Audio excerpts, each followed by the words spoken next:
I'll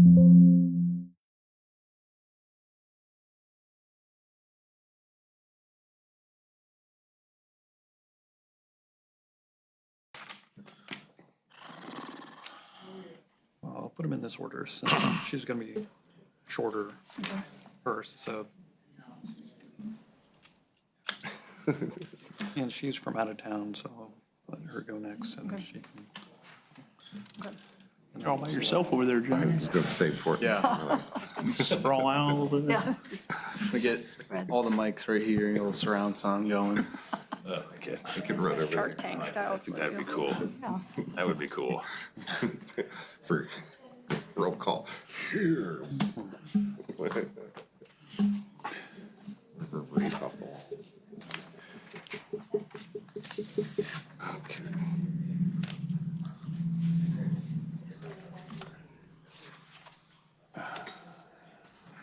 Okay, it's 7 p.m. I'd like to call the Tiffin City Council meeting of Monday, July 7th to order. The invocation and pledge of allegiance will be led by Councilmember Hayes. Dear Heavenly Father, give you glory, honor, and praise, and we thank you for gathering us here tonight. Pray that you continue to bless our city, especially our first responders. Tonight we ask for your gift of wisdom and understanding as we deliberate and continue to lead the city forward. Amen. I pledge allegiance to the flag of the United States of America and to the republic for which it stands, one nation, under God, indivisible, with liberty and justice for all. Thank you. I will ask the clerk to call the roll, please. Councilmember Hayes. Here. Councilmember Herniman. Here. Councilmember Jones. Here. Councilmember Reesner. Here. Councilmember Snee. Here. Councilmember Thacker. Councilmember Dougherty. Right, let the record show that 5 of the 7 council members are present this evening. Minutes from June 16th, regular and committee of the whole meetings were distributed. Are there any questions, corrections, deletions? The minutes will stand approved as presented. We are now under committee reports. Finance Committee, Councilmember Reesner. No report, Madam President. Anyone from the Law and Community Planning Committee? No report, Madam President. Materials and Equipment, Councilmember Jones. No report, Madam President. Personnel and Labor Relations, Councilmember Hayes. No report, Madam President. Recreation and Public Property, Councilmember Snee. Yes, Madam President. A Recreation and Public Property Committee meeting was held Monday, June 23rd, 2025 in council chambers. The purpose was to discuss mayor's request for legislation 25-32, license agreement for use of city-owned infrastructure, and 25-33, labyrinth project bid, as well as any other business that may come before the committee.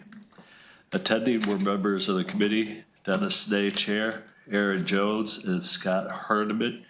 Also attending were Mayor Wilkinson, City Law Director Fowler, City Administrator Dutro, and Council Member Thacker. Snee called the meeting to order at 5:16 p.m. Starting with 25-32, Mayor Wilkinson gave more information as to what the request is about. Bascom Communication has requested the use of Tiffin city-owned conduit, wanting to run their fiber optics throughout the city. Matt Watson, city engineer, has reassured that this will not be a problem. I had asked why they feel the need to use our infrastructure, and Nick Dutro added more information. He said Bascom Communications would like to get their fiber optics over to the Laird building, providing more capacity. Also, finding out that Bascom Communication BC has infrastructure in our downtown. Several downtown businesses use BC. Mr. Dutro reiterated from the city electrician that our conduit would be able to handle the additional load. Need a license agreement to use our line, including a liability agreement that the city is not held liable for their fiber. Charging for use of conduit was brought up, but was not moved forward on. Also, the question of digging was brought up, and the answer is No, there would be no digging. The nature of fiber optics was discussed and how it is laid out. Liability was discussed from Jones. Law Director Fowler passed out copies of BC's proposed license agreement. Thacker mentioned as to why the fiber optics is to be placed underground. Law Director gave guidance as to the proposed agreement from BC not having a liability clause. That conduit is like land in the city, and the city council controls that land. Thacker said that BC is getting a great deal.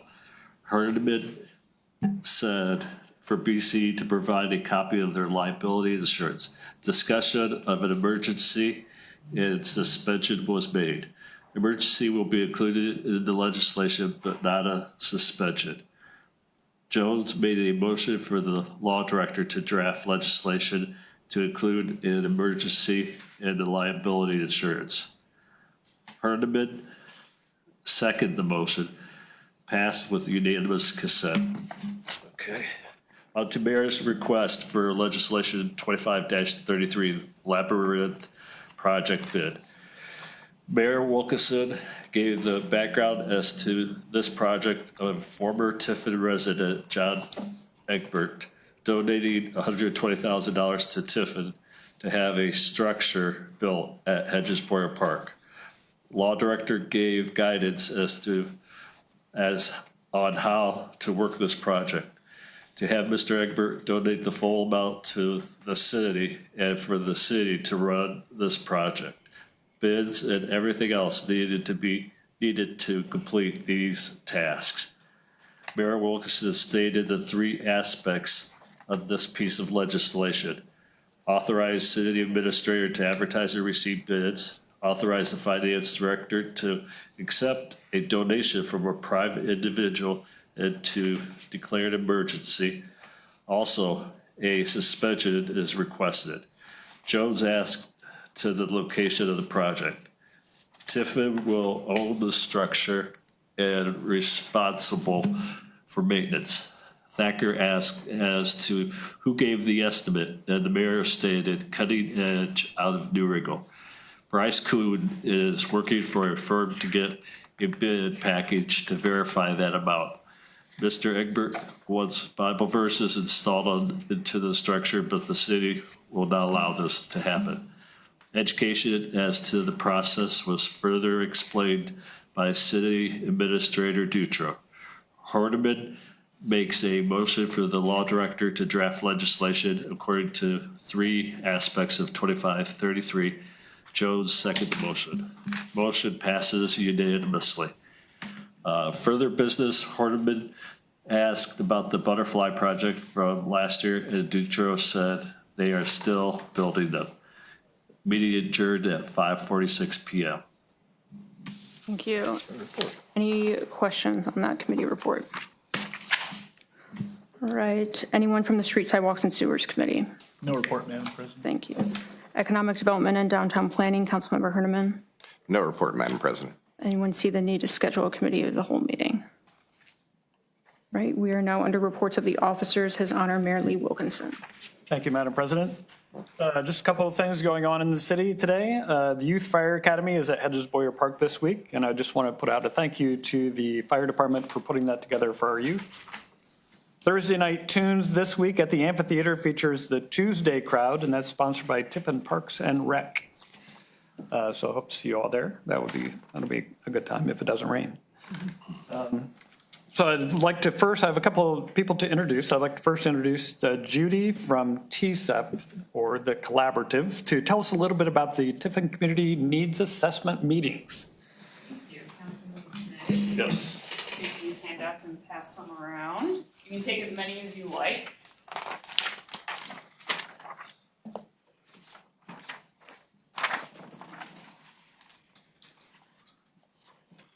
I can take a couple.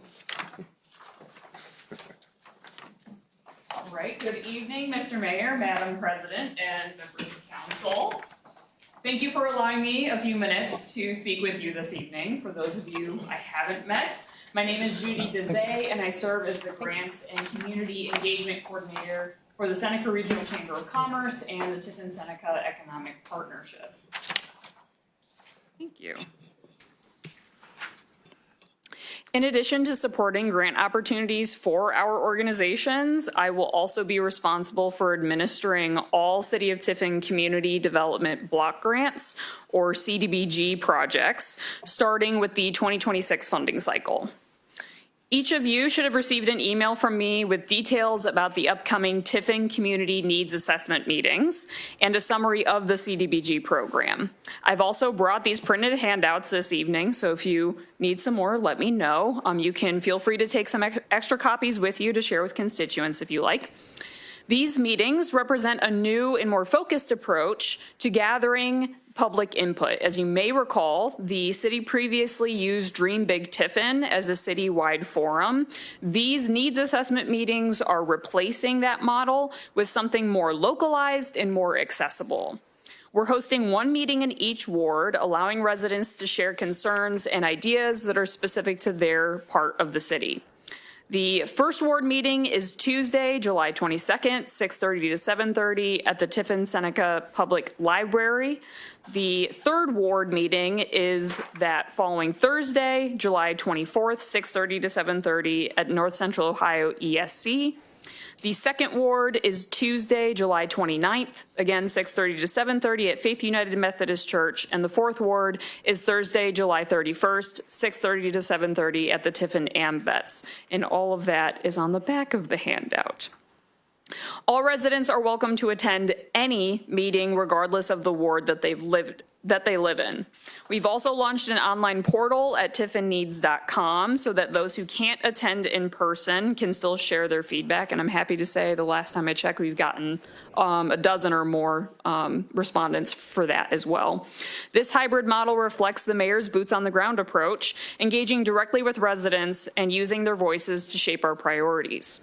These meetings are intended to facilitate communication between the community and this council to ensure that the project ultimately selected for the 2026 CDBG funding cycle takes into account the views and input of the public. CDBG is a federally funded, state-administered program. The city is eligible to apply for $150,000 in funding every 2 years. Projects must either benefit low to moderate income residents or address conditions of slum and blight. And some eligible products include sewer, street and water infrastructure, park and recreation area improvements, housing and building rehabilitation, demolition of unsafe structures, public and community use facilities, and certain types of economic development support. In recent years, Tiffin CDBG funds have been used for Applejack Park improvements, support for the Tiffin Community Kitchen, and upgrades to nature trails and Riverview parks. The feedback we collect through these meetings and the online survey will directly guide the city's funding priorities for the upcoming cycle. And your help in promoting this process and encouraging participation will ensure that we're hearing from as many voices as possible. Thank you for your time and your continued service to the city and your commitment to making this a collaborative and community-centered project. So that's the end of my spiel. Do you guys have any questions for me? No. Thank you so much. No, thank you, Judy. And just a quick reminder, going back to July 22nd, Tuesday, July 22nd, at the library, for anybody who's a resident of the first ward, hope to see you there. So that'll be good. Absolutely. Thank you. Okay, I have a couple other introductions. I'd like to introduce Nadine from GelCap to give us a report on fair housing.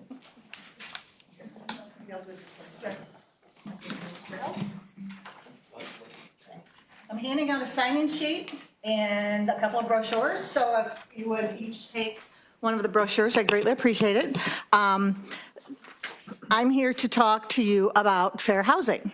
Okay, I promise I'll keep it brief. And as you just heard, that you all received CDBG grant money from the state of Ohio. What you may not know is that those funds actually originate from federal HUD. And federal HUD requires individuals or communities and entities that receive funding to do fair housing outreach and education, basically a fair housing awareness program. I'm going to grab one other thing out of my packet and I'll be right back.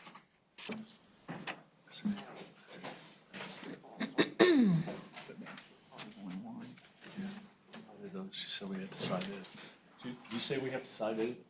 Not that. There's a sign. Well, I gave you the wrong one. I apologize. There you go. Thank you. Thank you. Thank you. Okay. So the reason I'm talking about fair housing, okay, you receive fair housing, or you receive CDBG grants, and they come from HUD, and HUD requires a fair housing program. Now, fair housing law gives persons in protected classes the right to live wherever they can afford to live.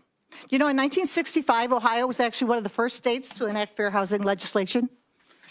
To this day, we have some very strict laws about that. The Department of HUD then enforces the Fair Housing Act. Now, Ohio law prohibits discrimination based on race, color, religion, national origin, ancestry, disability, that is a physical or mental handicap, familial status, that's families with one or more children under the age of 18. That does also include pregnant women, families who are in the process of adopting, and another group that falls under this category that is very prevalent in our society today is grandparents raising their grandchildren. We do have a lot of that happening out there. Familial status, sex, that is male, female, you cannot discriminate against someone.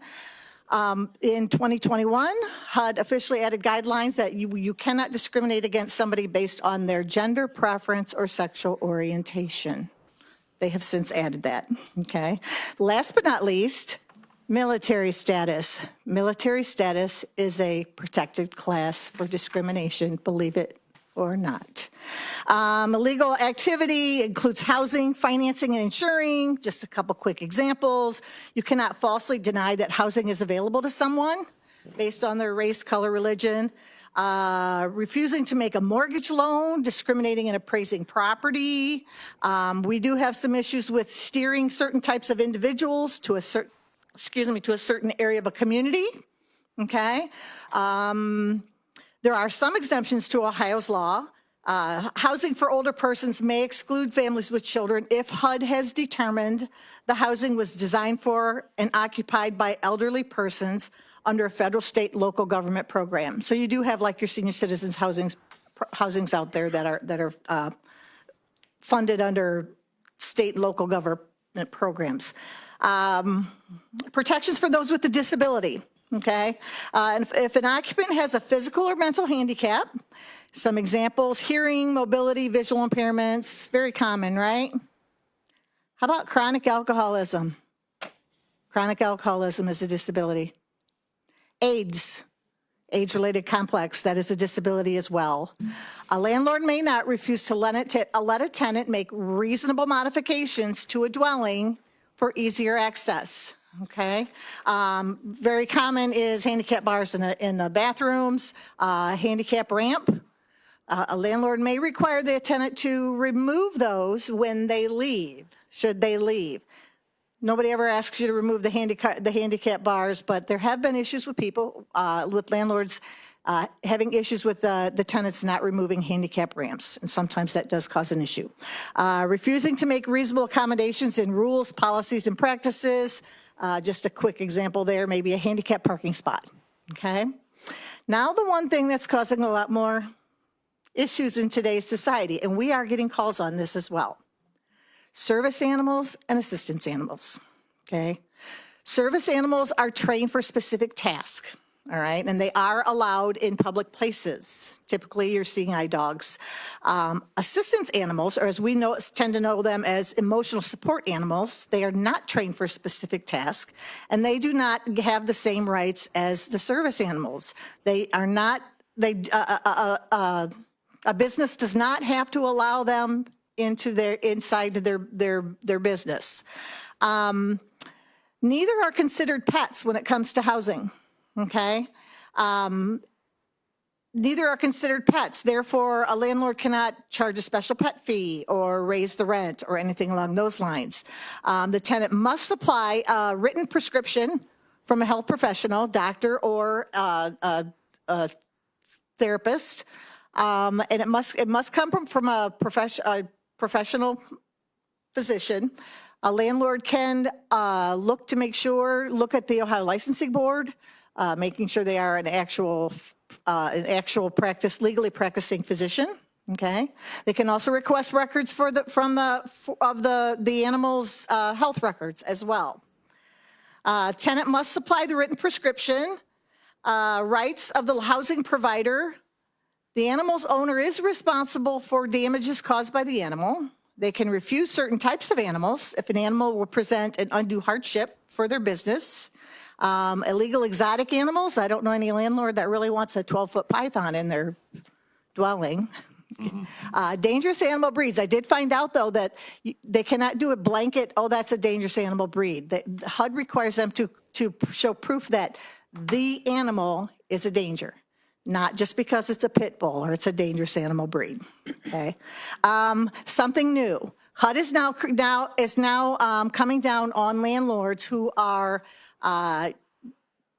not doing criminal background checks correctly. Okay. Criminal record screening. New HUD guidance prohibits denying housing based on an arrest record. Okay. Applications.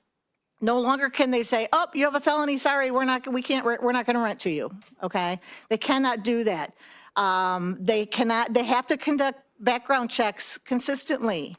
Oh, no, my friend's brother, I don't need to do one on him, but I don't know you, so you're going to get one. Okay, it has to be consistent across the board. Landlord must consider individuals on a case-by-case basis and evaluate the nature and severity of the crime. Okay, they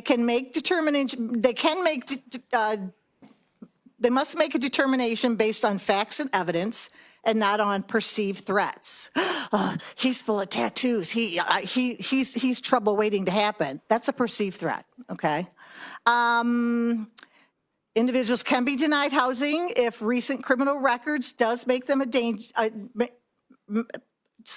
records makes them dangerous and or a risk to others. Sex offenders, obviously, drug manufacturing or distribution, recent assault and battery. Okay. Going to leave you with a few discrimination facts. Landlords may be very selective on who they choose to rent to. Okay, but it must be the same across the board and be based on minimum income levels, things along those lines, ability to pay. Landlords cannot maintain a quota for a certain type of individual. Okay. Landlord can't say, well, I don't refuse to rent to Muslims. I only rent to one. Saying I only rent to one's a quota.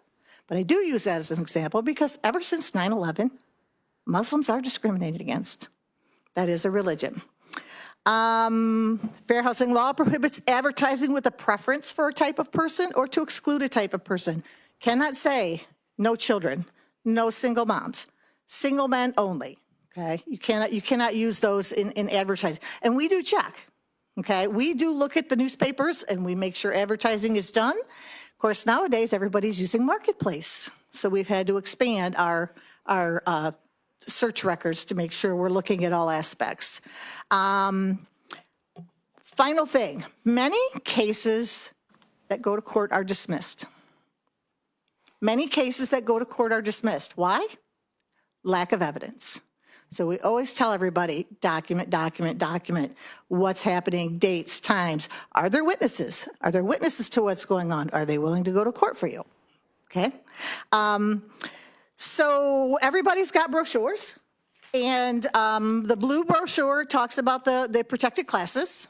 Okay. And the thing I like about that brochure, if you look at the resources on the back, the very first one at the top, I can call Federal HUD toll free if I want to.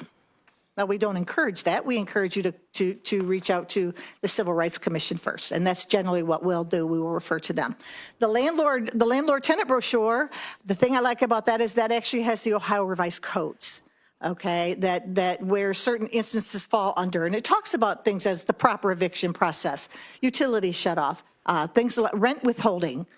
A tenant can withhold rent, but there's a whole process that has to happen. And the resources on the back of there, the most important one there is Legal Aid of Western Ohio. We do refer people to legal aid who assists individuals who cannot afford an attorney. So that's all I have. Did anybody have any questions? Yes, sir. I do have one question. So on the back for the contacts under City of Tiffin, you have Noah Paris, who used to work for TSEP but is no longer there. So Okay. I didn't know if Bryce Riggs, who happens to be the president CEO of TSEP, has alternate name for that, or is the number correct? I will check into that and find out. When we will update that if it is appropriate. Okay. All right, thank you. Very good.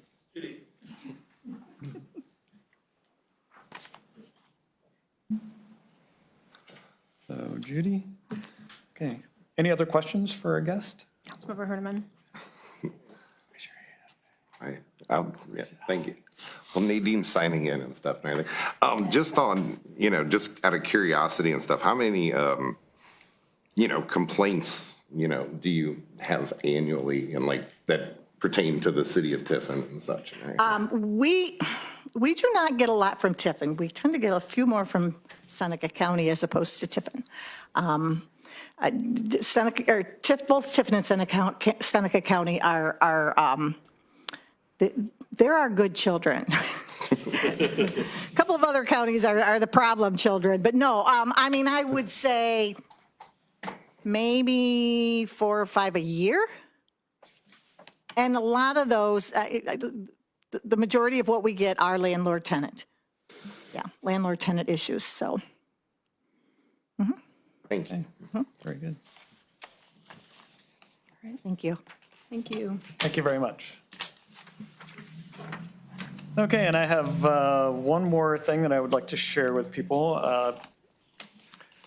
About a week or so ago, I received this Ohio Department of Agricultural fact sheet on the Seneca Poultry LLC. So Seneca Poultry LLC is the name of a proposed poultry facility that's going to be going in at 1539 West County Road 90, which is in the Sandusky River watershed. And I'm just going to give you a couple of facts here, but then we have a guest that will kind of lay it out a little bit better, probably. So in this poultry farm, they're building a facility that is designed to hold 130,000 laying hens on the site. And besides chickens and eggs, they will also produce about 1,874 tons of poultry manure and 3 tons of mortality compost. Now, there's all kinds of regulations that go along with this, and the Department of Agriculture says that these records that they keep have to document so that they can inspect the manure storage structures, groundwater sampling, manure characterization, land application, insect and rodent control, and some other things. So the reason I'm bringing this to your attention is because it very well could affect our life here in Tiffin, even though it's not directly in Tiffin. It is just south of Tiffin in the Sandusky River watershed. Now, there will be an open house and public meeting held on July 15th, 2025 in the Youth Center at building number 25 in the Seneca County Fairgrounds. And I'm going to go just to more or less listen in and see what's happening. So I want to be informed. And I think that anyone who lives in Tiffin might also want to be informed. So to expand on that a little bit, we have Roy Zinn, who has graciously decided to come and shed a little light on all the other things happening with this proposed poultry farm. Roy Zinn. Thank you, Mr. Mayor, Madam President, and council members, guests, et cetera. I may be a bit redundant, Mayor, because you utilize some of the information that I think germane to this issue. Subject, if you please, of this issue. And by the way, Councilman Snee, if I may. Please pass them out to just the council members because there's only 7 or 8 there. Okay. The title of what I'd like to say and pose some questions to you this evening is a potential increased contamination in, as the mayor said, the Sandusky River water supply upstream of, Thank you. specifically in your case, the issue is upstream of the intake for Tiffin City water supply. and therefore the potential increased contamination possibilities. A brief background on me. I'm a veterinarian. I was reared on a 515-acre livestock farm. And then I traversed through both the College of Agriculture and veterinary colleges. My wife and I did live in Tiffin, as I told the mayor and city administrator Dutrow for a year, and that was 1968. So we've lived in Eden Township for the 56 years since then. Why do I give you that background? Just to emphasize the point that I am not an anti-agriculturalist. But I wish to talk to you this evening about an obvious potential increase in contamination of the drinking water supply. I have 5 points, and after that, I'd be available for questions or additional comments if you so desire.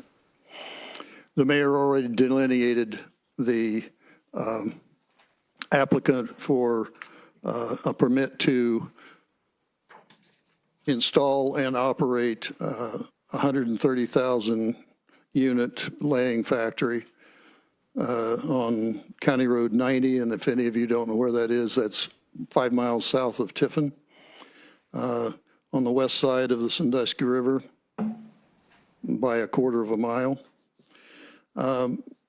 And as the mayor said, the application projects in their application 1,874 tons of poultry manure and 3 tons of decomposed chicken carcasses per year to be spread on the land of this watershed.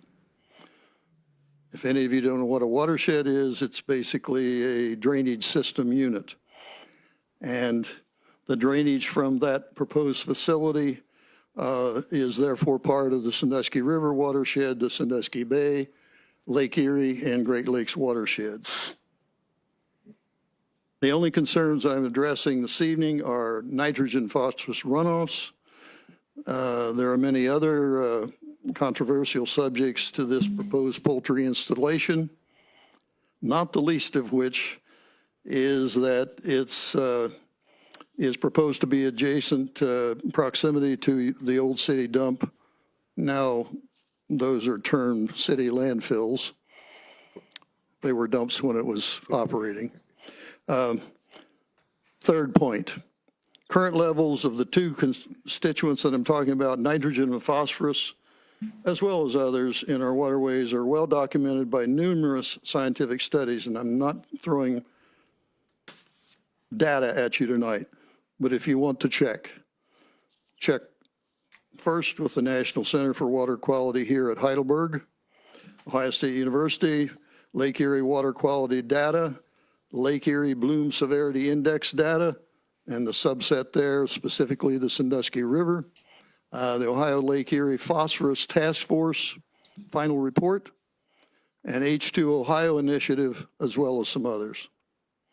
Fourth point, documented fish kills and toxic algae blooms are historic and ongoing facts.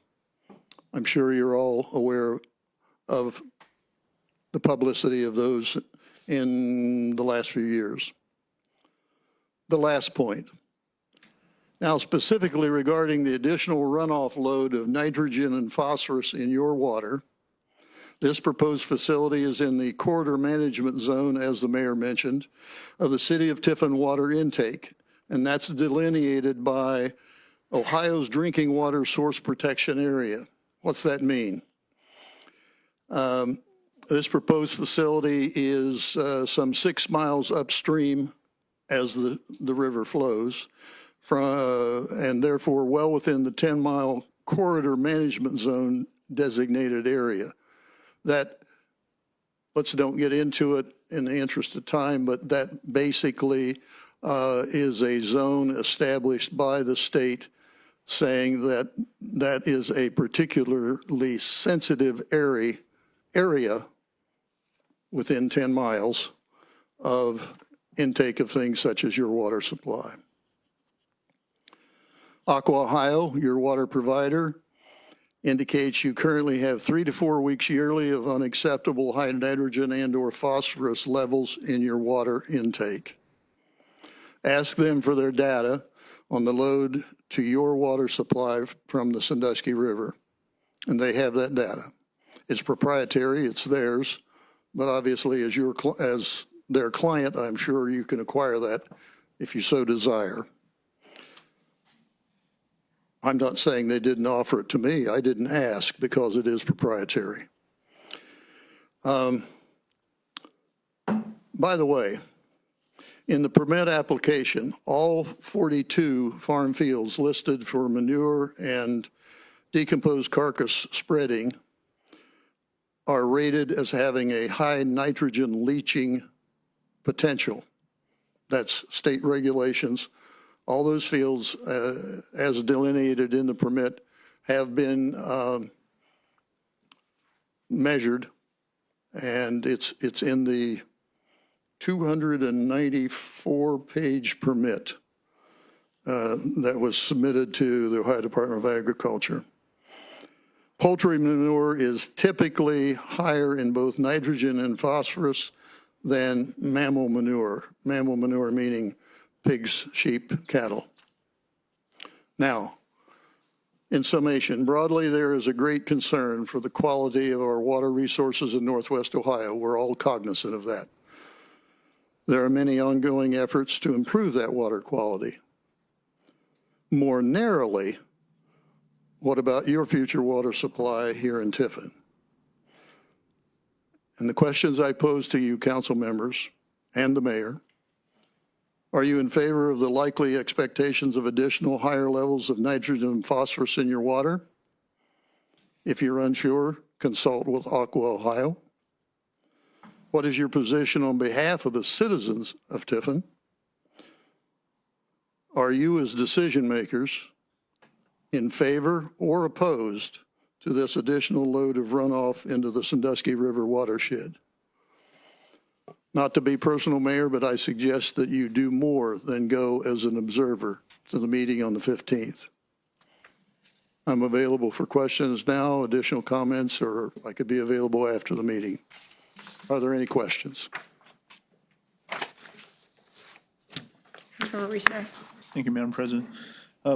Nitrogen and phosphorus, I'm kind of learning how this affects us. It's, now, there's existing nitrogen and phosphorus coming from the farms right now, and how does the water company, do you know, I don't want you to speak for them, but how do they, I've heard that what they do is they have some well water supplies too that they mix in with the river water.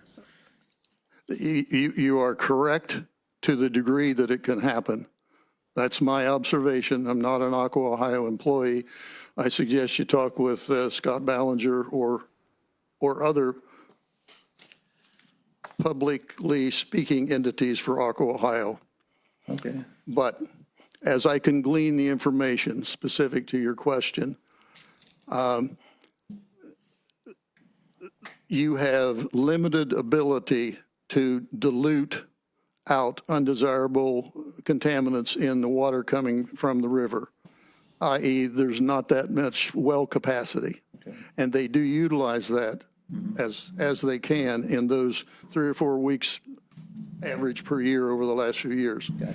And those times of year are typically most frequently in the high water times, the flood times, because we're talking about surface runoff.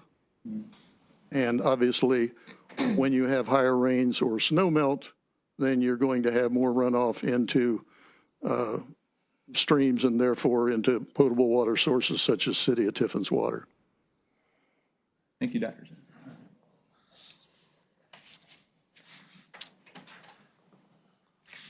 Councilmember Snee, did you have something? Yes, Madam President. Okay, you said the meeting's on the 15th Yes. of this month, at what time? 6:30 is the half-hour time for information, and if it's like most public meetings that I've attended over the year, public hearings that I've attended over the years, there will be some show and tell, some sideboards, et cetera, and conversation, and then the meeting starts at 7 o'clock. It's in the Youth Center building. I believe that number, well, I'm sure that number is number 25 building on the county fairgrounds. Okay, building 25, okay. Got it. And I would urge all of you to take a position. Again, I'm not anti-agriculture by any stretch of the imagination, but I'm pro minimizing water runoff of contaminants. And in this case, poultry manure, as I said, is typically higher in nitrogen and phosphorus than our other mammal manures. And so this volume, 1,874 projected tons per year plus 3 more, and the fact that it's poultry manure makes it, in my opinion, more threatening to your water supply. Any other questions? Councilmember Hardeman. Thank you. Yeah. Oh, Councilmember Hardeman, did you have a question? hey, thank you very much for coming out and talking to us. And approximately how far the distance or so where that farm is, like from the wastewater treatment plant that's right there on Ellis Street and such? Okay, Scott, what counts is the distance as the water flows. The reason for the 10-mile area, it's kind of well, I didn't make the rules. But logic says the reason for the 10-mile area is, as Rachel and I had a conversation this morning, she said a long time ago in her nursing education, she was taught that dilution, well, she didn't say it, but I'll say it, solves a lot of ills. And in this case, the closer to the point of intake, in this case, your water supply, that the source, the undesirable source comes into that water, obviously the higher concentration and the more total volume, it's going to be there. So they've arbitrarily established this zone of 10 miles. As the crow flies, this facility is 5 miles from your intake. It's actually less than 5 miles. As the river flows, my estimate is 6 miles, and I'd be quite sure it should not be more than that. Maybe more importantly is, so where are these fields? Yes, there could be runoff from the facility itself, but more importantly, where the fields are spread. Well, the fields are spread Eden Township, well, Seneca Township, Eden Township, Hopewell Township, and Clinton Township. A couple of the proposed field, as is delineated on the map that I shared with the administrator and the mayor, and I didn't produce that. That was produced by the ODA, are as close as the northeast corner of 224 and County Road 19, i.e. Sycamore Street, and as close as on both sides of 224 on the Sisters of St. Francis land. So those point sources would be a lot stronger. If manure is supplied there, they're going to be obviously a lot stronger potential to add to the load going into your intake. Not much room for dilution. I'm sorry, what? Not much room for diluting, like Not much you were that talking case. about. Yeah. Now, many of the fields are downstream from your intake as well. Yeah. But for addressing the issue that you folks, I think, should be concerned about, obviously, is everything upstream. Anything else? No, appreciate you coming this evening and sharing all of that information. That's extremely informative. Really appreciate that. Yes, thank you. Okay, thank you. As soon as I get signed in, I'll leave. Anything else, Mayor? No, that concludes my report, Madam President. Thank you. That takes us to Clerk of Council Ann Forrest. No report, Madam President. Director of Finance Kathy Kaufman. Thank you, Madam President. Just wanted to reiterate the 2 suspensions that we had for this evening on the legislation, ordinance 2558 and 2559. 2025-58 is the Labyrinth project for Hedges Boyer Park. And 2025-59 is for the Public Works Department to buy a F-450 dump truck body. And I do not have a report tonight. Thank you. Any questions for Finance Director? Right, Director of Law, Zach Fowler. Yes, thank you, Madam President. Just two things for your information, Council. First is that I know the mayor's received notice from the Ohio Attorney General. There's been another opioid settlement case. This is not just Ohio, this is across the nation. This one settlement is to the tune of $7.4 billion. That is nationwide. The estimated portion to Ohio is $198 million. If approved, this company is in bankruptcy, so it's subject to bankruptcy court approval. Once that is done, what will happen is that money will basically flow through that opioid settlement fund that's already established. So that'll just add to it. They say that would be paid over a 15-year period. So there's just more money that would continue to go into that opioid settlement fund. So there may be either administratively we have to join in that. There may be legislation at some point for you all, but just so you know, there's another settlement. The other is just that the state did pass its state budget bill. I don't think it's quite done. The governor had like 67 line item vetoes. Some of those may get overridden yet by the General Assembly. 600 pages, so I'm not going to go through all of it, but just the important ones that do affect municipalities, especially for here.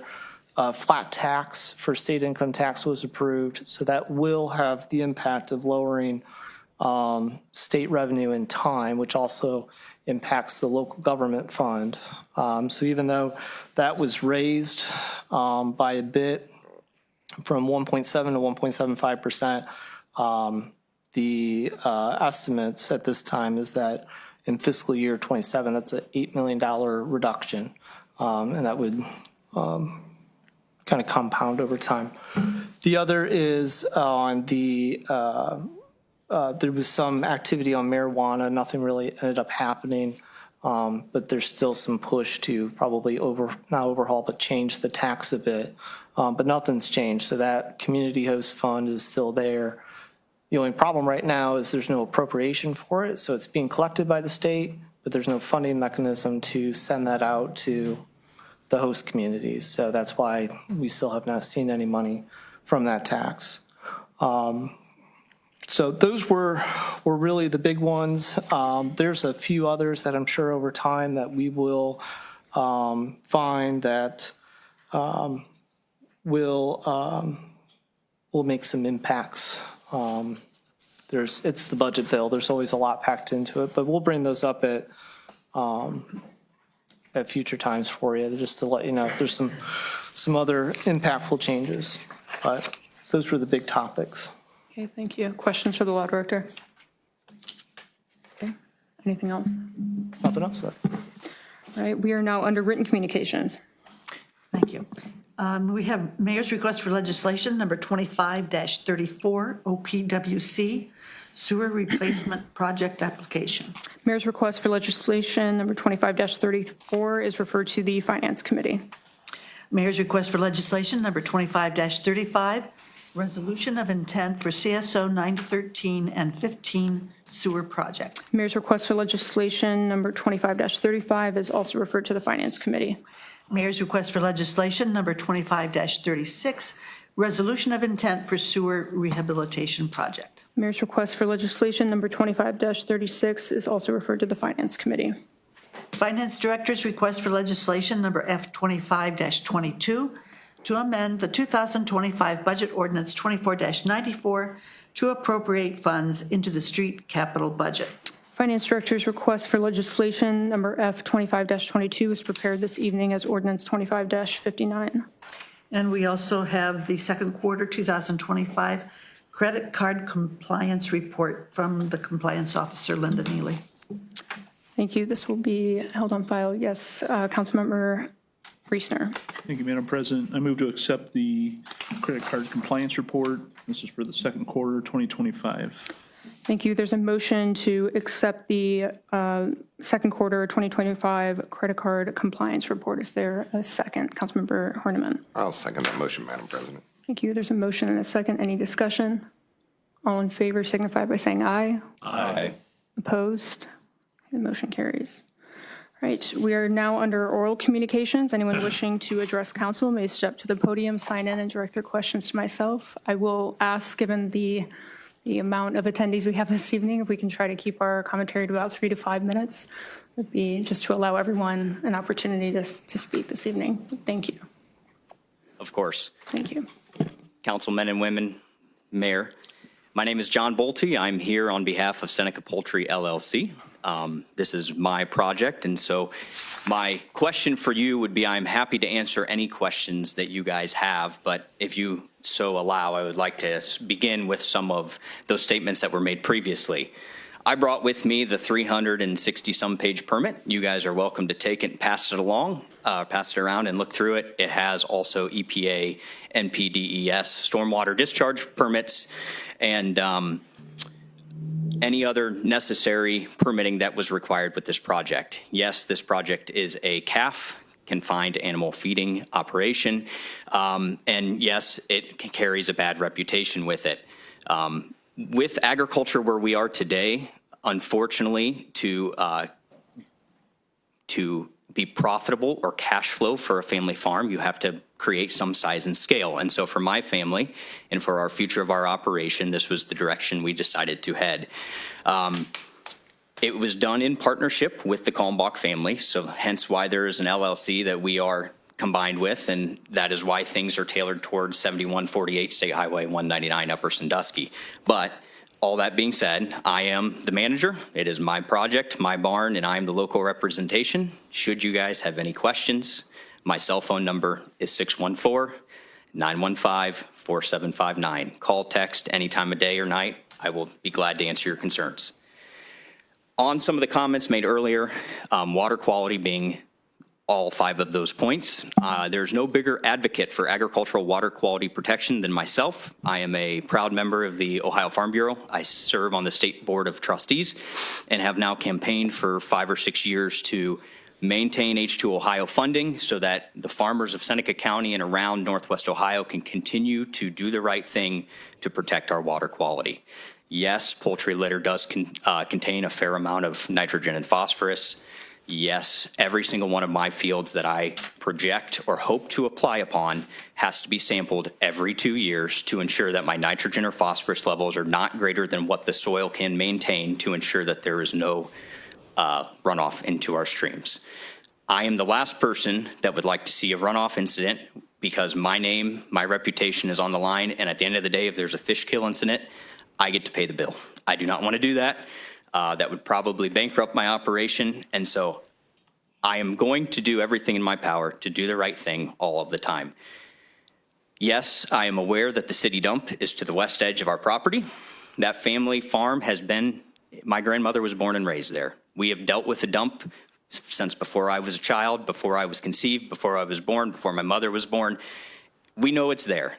And as we looked at places to build this operation where we knew there was I'm not going to say condemned property, but a property that was not useful for other purposes, we thought, well, it's a great place to build a livestock facility because there will be nobody that moves in right next door to us. We own everything east all the way down to the river and south of us all the way down to the river, and we'll do everything we can to provide necessary buffer and clean water supply as it flows to the river. Aqua was notified that this project was going to happen back in March. They have had the necessary time to respond, and yes, I do know I have some farms that I farm that we will spread manure on that are on 231 and 224, and the state has been very clear that there are very strict buffering requirements as to how close we can spread to those waterways, to those neighbors, and everything is done with GPS, full records, and everything will be accounted for. You have our word that we will do the best we can to protect the water quality of Seneca County, Ohio. Thank you. Any questions? Mr. Bolte? Yes, Councilmember Hayes. Hey, John, thanks for coming. I'm curious if this was kind of on your radar from day one, or if I heard about it just word of mouth in the past week.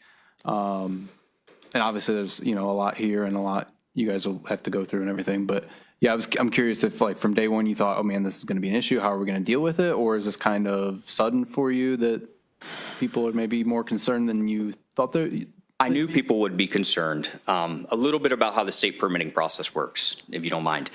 I actually started this project in August of last year. I actually had a feature written in me in the Advertiser Tribune in November of last year. I submitted my permit to ODA in November. It did not get temporary approval or draft approval, as they call it, until May 12th, I believe, or sorry, May 12th. And then final approval came June 9th. The community had till June 9th to comment, and with 20 public comments, we would have a public hearing, which is what we're having on July 15th. I did not think it would blow up like it did, and it is my own fault because we started to put driveways in before, which probably tipped people off, which isn't a bad thing, but that's why it became as big as it did. If the commentary had not been there before June 9th, there would be no public hearing. Mm-hmm. It's fine. And it obviously has caused a lot of excitement. And it's given the community a chance to voice their concerns. Mm-hmm. I guess to answer your question honestly, I'm not surprised. I mean, I would be concerned if I didn't have control of what was going in my backyard, obviously. But at the end of the day, it's an agricultural product. It's an agricultural project, and we're going to do everything we can to make sure that nobody knows we're there. So. Thank you. I really appreciate you coming and the information that you shared is very helpful. One last thing I'd like to share with you guys. Yes. I've been asked by ODA not to be at the meeting on the 15th, so you will not be there. The meeting is purely for the citizens to ask ODA questions and for ODA to provide as much information as possible. So please line your questions up, ask away. John, could you repeat your phone number for me again? Apologies, I didn't catch the last few digits. 614-915-4759. Thank you so much. Really appreciate it. Can I add one more thing? Yes. All of those farms that will be spread on, of course, of concern, are farms I farm. I mean, they are still my ground. We take care of them. We will treat them like we can and do the best we can to protect the environment. So thank you. Thank you so much. Anyone else wishing to address council this evening, please? I'll try to make this short and sweet. Sure. I appreciate Mr. Boldy's comments. Yes, his grandparents own I'm so sorry to interrupt you. Could you just state your name and... Alan Overmeyer. Alan, okay, thank you so much. I live right across the road at 1700 West County Road 90, Tiffin. This was a letter I sent to the Department of Ed. My concerns are our local wells next door. But my real concern is, which I do believe will involve you also. I don't know if any of you are, I don't think any of you are old enough to know the problems the dump had all through. It started in 1956. When I was a kid, I remember they were burning trash coming in their garden. That got stopped. Okay, the dump was, as we had requested information about the closure of the dump from your law department. Well, in looking over that, I still think it's missing from when the dump stopped accepting materials, but the city was still dumping leaves out there, no problem in that. But the last pit they dug was open water for quite a few years until neighbors were complaining about cancer, and then the city went in and closed it and did what they did and sloping and everything else. And if I read that part correctly, of the information we got, that doesn't necessarily let the city off if there's any problems. Because my concern is drilling another well. First of all, there was holes punched all over. There's perimeter wells around that were checked, apparently. We're still trying to figure that. There's methane wells, and I don't know what the other ones they were doing. The ones they just checked the other day we talked to the person that was doing it, I think are only 40-foot wells. And they hadn't been checked in 6 years, as the gentleman told me.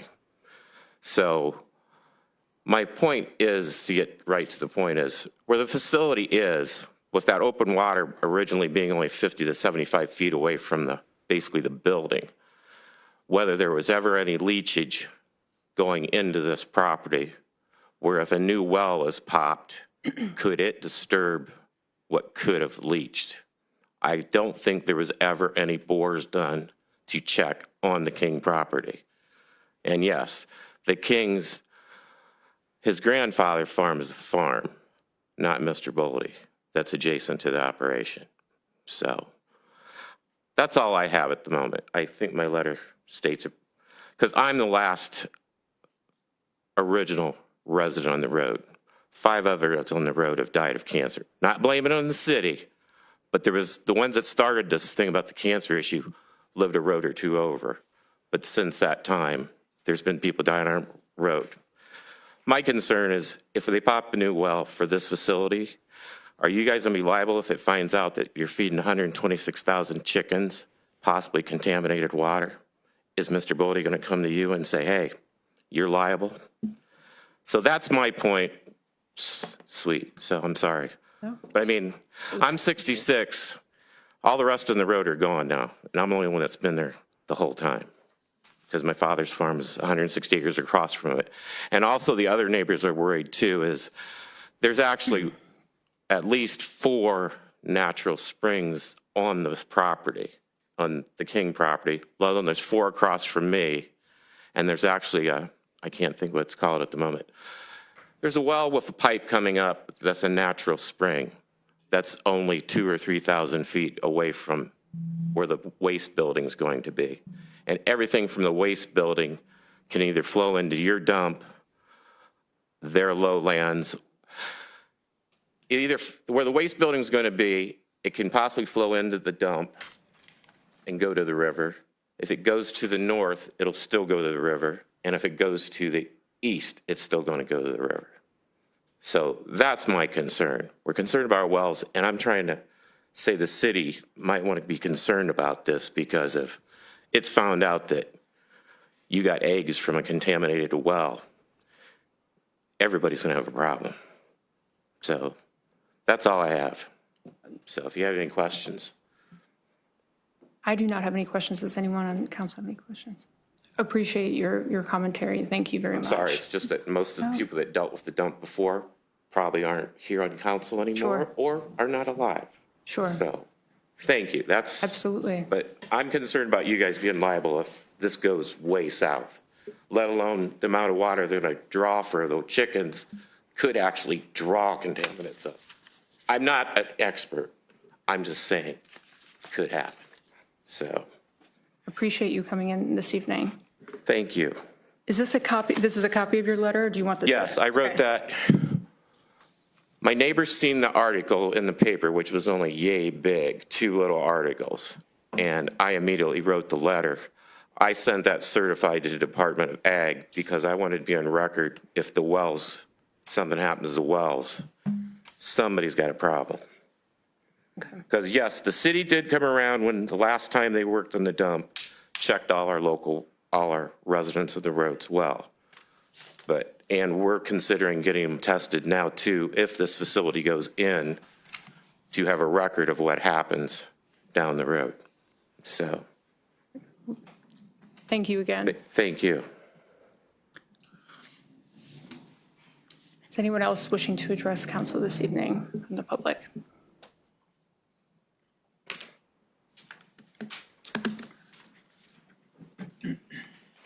No one else? Okay. If there's no one else, that takes us under motions. Are there any motions this evening? Okay. That takes us to resolutions. Oh, I'm sorry. Go ahead. Yes. I have a motion. I'd like to make a motion to table legislations 25-54 concerning the food trucks. Okay. I think there needs to be more discussion with the full council and with any other members of the public. So there's a motion to table ordinance 25-54. Correct. Is there a second? Councilmember Herniman. I'll second that motion, Madam President. Thank you. There's a motion and a second. Is there any discussion? Councilmember Jones. Yes, I think there needs to be further discussion on this with the full council and anyone from the public, and the public's input. We heard from the food truck vendors. I'd like to hear from others. I know I've received several phone calls concerning this. That is the big reason to table the legislation. Okay. Councilmember Herniman. I agree wholeheartedly with Councilmember Jones. It needs a little more work. And I think setting it off to the side, getting a full council on it and looking at it for not having like a clock ticking or something with the reading rules and such and everything like that to get it right and not just to get it done. I think we can do better than what we currently have. Mayor. Question for the law director.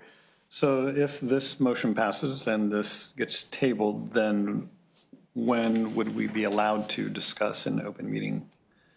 So there would be a motion to take it off the table, and then you discuss it.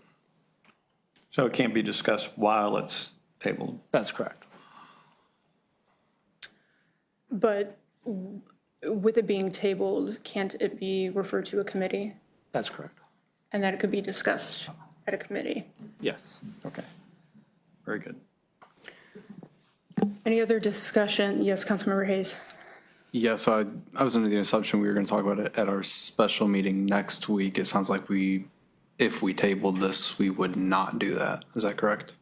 If it's tabled, we can't discuss it at the special meeting. However, I could refer it back to perhaps the Long Community Planning Committee, for example, to where that a committee meeting could be scheduled and then it could be discussed there.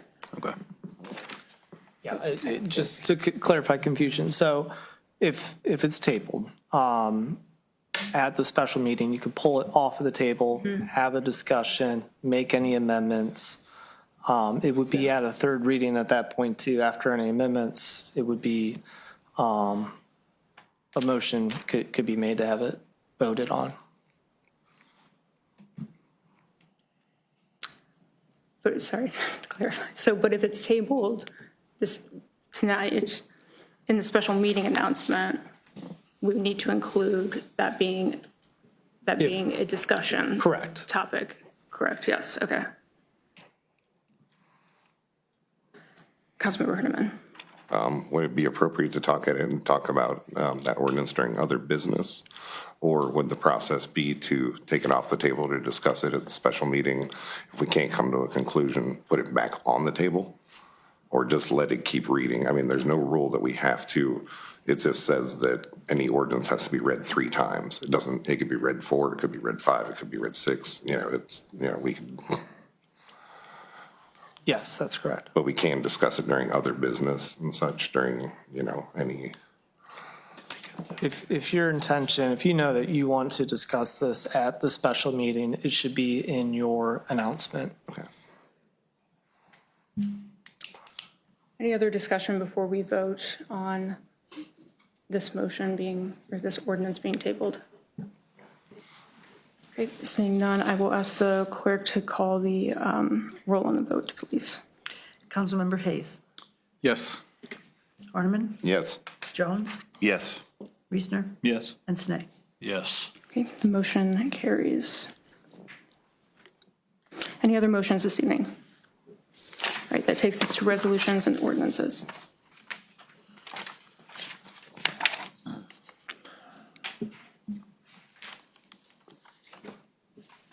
Resolution number 2025-30, introduced by Kyle Dougherty, a resolution renaming Fort Ball Rotary Park to Rotary Club of Tiffin Centennial Park.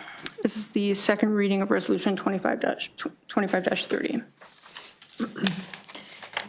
Ordinance number 2025-51, introduced by Kevin Reesner, an ordinance adopting a tax budget for fiscal year 2026, directing the Director of Finance to deliver the budget to the Seneca County Auditor and declaring an emergency. Thank you. This is the third reading of ordinance 25-51. Councilmember Reesner. Thank you, Madam President. I move for passage of ordinance 2025-51. Thank you. This is the third reading, or excuse me, there's a motion for passage of ordinance 25-51. Is there a second? Councilmember Horniman. I'll second that motion, Madam President. Thank you. There's a motion and a second. Any discussion? Okay, seeing none, we will first vote on the emergency. Councilmember Hayes. Yes. Horniman. Yes. Jones. Yes. Reesner. Yes. And Snee. Yes. Emergency passes with a vote of 5-0. We will now vote on the passage. Councilmember Hayes. Yes. Horniman. Yes. Jones. Yes. Reesner. Yes. Snee. Yes. Ordinance 25-51 passes with a vote of 5-0. Ordinance number 2025-52, introduced by Kevin Reesner, an ordinance amending the 2025 budget ordinance 24-94 to appropriate funds into the police, fire, WPCC, and municipal court budgets. Thank you. This is the third reading of ordinance 25-52. Councilmember Reesner. Thank you, Madam President. I move for passage of ordinance 2025-52. Thank you. There's a motion for passage of ordinance 25-52. Is there a second? Councilmember Hayes. Yes, I'd like to second that motion. Thank you. There's a motion and a second. Any discussion? Okay. Councilmember Horniman. Part of this is to create the new position in the municipal court for Judge Best, where it's a community interaction and thing. I can't remember the exact name. I didn't write it down, but it's, yeah, this gives that to that. Thank you. Any other discussion? Seeing none, we will vote on the passage. Councilmember Hayes. Yes. Horniman. Yes. Jones. Yes. Reesner. Yes. And Snee. Yes. Ordinance 25-52 passes with a vote of 5-0. Ordinance number 2025-53, introduced by Kevin Reesner, an ordinance amending Section 4 of the 2024 Budget Ordinance 23-94 to create Fund 451 OPWC Lone Street paving and declaring an emergency. Thank you. This is the third reading of ordinance 25-53. Councilmember Reesner. And thank you, Madam President. I move for passage of ordinance 2025-53. Thank you. There's a motion for passage of ordinance 25-53. Is there a second? Councilmember Horniman. I'll second that motion, Madam President. There's a motion and a second. Any discussion? Seeing none, we will first vote on the emergency. Councilmember Hayes. Yes. Horniman. Yes. Jones. Yes. Reesner. Yes. And Snee. Yes. Emergency passes with a vote of 5-0. We'll now vote on the passage. Councilmember Hayes. Yes. Horniman. Yes. Jones. Yes. Reesner. Yes. And Snee. Yes. Ordinance 25-53 passes with a vote of 5-0.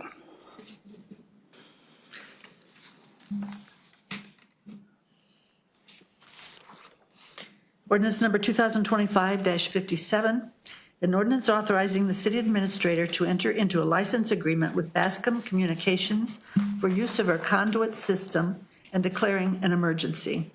Thank you. This is the first reading of ordinance 25-57.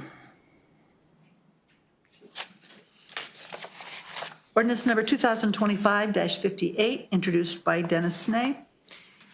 An ordinance authorizing and directing the city administrator to prepare plans and specifications, advertise for and receive bids, recommend and execute a contract for the construction of the Labyrinth project at Hedges Boyer Park, amending the 2025 budget ordinance 24-94 to appropriate funds into the capital improvement fund and declaring an emergency. Thank you. This is the first reading of ordinance 25-58. Councilmember Snee.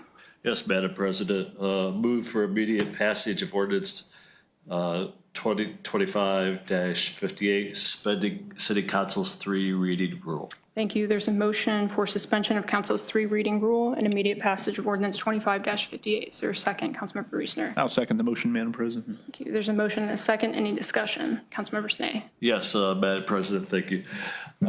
So need to get this project going. The donor would like to have it before the ground gets hard and possibly be enjoyed by the citizens of Tiffin. Thank you. Councilmember Horniman.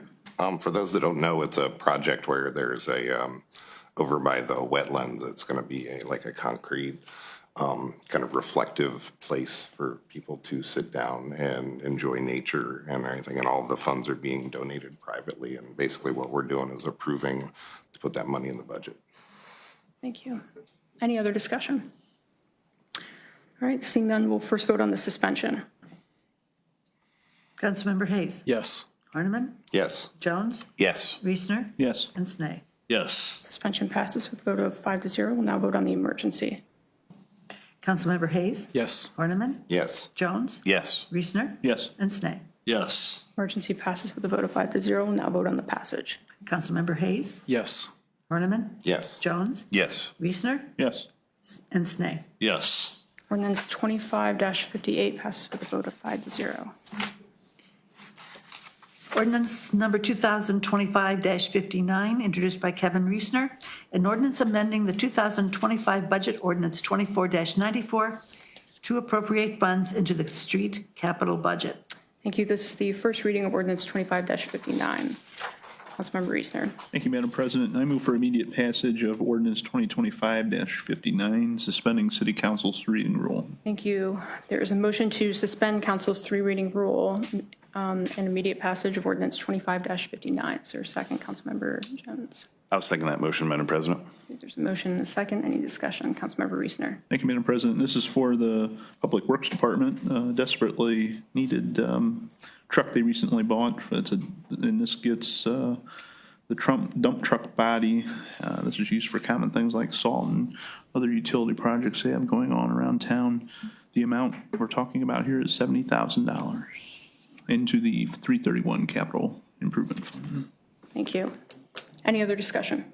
All right, seeing none, we'll first vote on the suspension. Councilmember Hayes. Yes. Horniman. Yes. Jones. Yes. Reesner. Yes. And Snee. Yes. Suspension passes with a vote of 5-0. We'll now vote on the passage. Councilmember Hayes. Yes. Horniman. Yes. Jones. Yes. Reesner. Yes. And Snee. Yes. Ordinance 25-59 passes with a vote of 5-0. Concludes the legislation. Thank you. We are now under other business.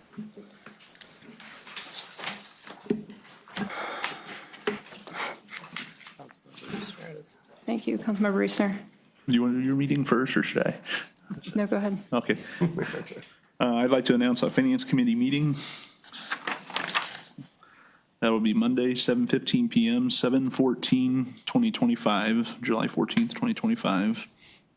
The purpose of the meeting is to discuss the written communications section here. We got 25-34, the OPWC sewer replacement project application. 25-35, that's Mayor's request for legislation. 25-35, resolution of intent for CSO 9-13 and 15 sewer project. And the mayor's request for legislation 25-36, the resolution of intent for sewer rehabilitation project and any other business that comes before the committee. Thank you. Kevin, could you repeat the time of day one more time? Of course, yeah. That would be Monday, 5:15 PM, July 14th, 2025. Does that work for everybody? Yeah. Okay. All right, so additionally, I'd like to announce a special meeting for Monday, July 14th at 6:00 PM in council chambers for consideration of ordinance 25-57, as well as any other business to come before council that evening.